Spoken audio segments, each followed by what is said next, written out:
हमने क्वेश्चन लिया है 11 से लेके 20 तक। सॉल्व करते हैं। जीन पियाजे की महत्वपूर्ण आलोचना यह है कि वह विकास पर खालिस्तान के प्रभाव पर पर्याप्त रूप से विचार करने में विफल थे। तो इसके 4 ऑप्शन। पहला क्रिया, परिपक्वता, संस्कृति और अनुभव। तो इसका ऑप्शन सही है तीसरा, संस्कृति। थर्ड वाला ऑप्शन सही है, संस्कृति। ओके,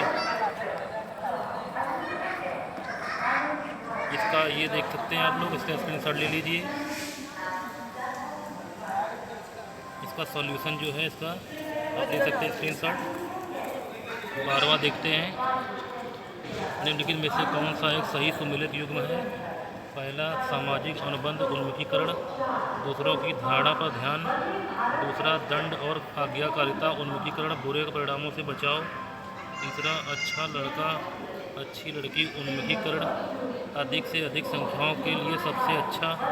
चौथा, कानून और व्यवस्था उन्मुखीकरण, मानवता के लिए सामाजिक न्याय के सिद्धांतों को कायम रखना। तो इसका ऑप्शन 12वां सही है, सॉरी दूसरा ऑप्शन सही है, दंड और आज्ञाकारिता उन्मुखीकरण, बुरे परिणामों से बचाव। इसका आप लोग जो आंसर है उसकी व्याख्या नीचे दी गई है, आप लोग इसका स्क्रीनशॉट ले सकते हैं। 13वां देखते हैं। जीन पियाजे और लेव वायोगोत्स्की के दृष्टिकोण में कौन सी मान्यता समान है? पहला है, बच्चों का विकास चरणों में होता है। दूसरा, बच्चे अर्थ निर्माण की प्रक्रिया में शामिल होते हैं। तीसरा, भाषा संज्ञान को प्रभावित और निर्धारित करती है। चौथा, संस्कृति को सीखने पर गहरा प्रभाव पड़ता है। तो इसका ऑप्शन सही है दूसरा वाला, सेकंड सही है। देखते हैं, ये इसका आंसर है, इसका व्याख्या है नीचे। 14 देखते हैं। लेव वायोगोत्स्की ने प्रस्तावित किया था कि बच्चों में बहुत क्षमता होती है जिसमें वे कार्य में शामिल होते हैं जिन्हें वे दूसरों के सहयोग से कर सकते हैं। दूसरा ऑप्शन है, बच्चे अनियंत्रित पैदा होते हैं और समाज को उन्हें सामाजिक व्यवहार सिखाने की ज़रूरत है।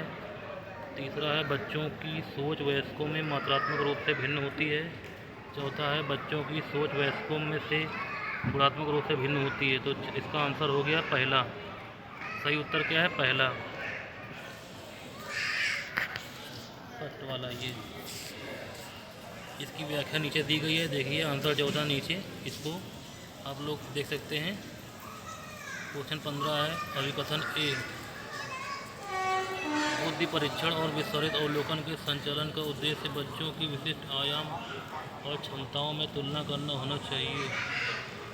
कारण आर, बुद्धिमत्ता एक जन्मजात क्षमता है और इसे पोषित नहीं किया जा सकता है। सही विकल्प चुनना है। पहला, ए और आर दोनों गलत हैं। दूसरा ए और आर दोनों सही हैं, ए आर की सही व्याख्या करता है। तीसरा, ए और आर दोनों सही है लेकिन ए आर की सही व्याख्या नहीं करता है। चौथा, ए सही है लेकिन आर गलत है।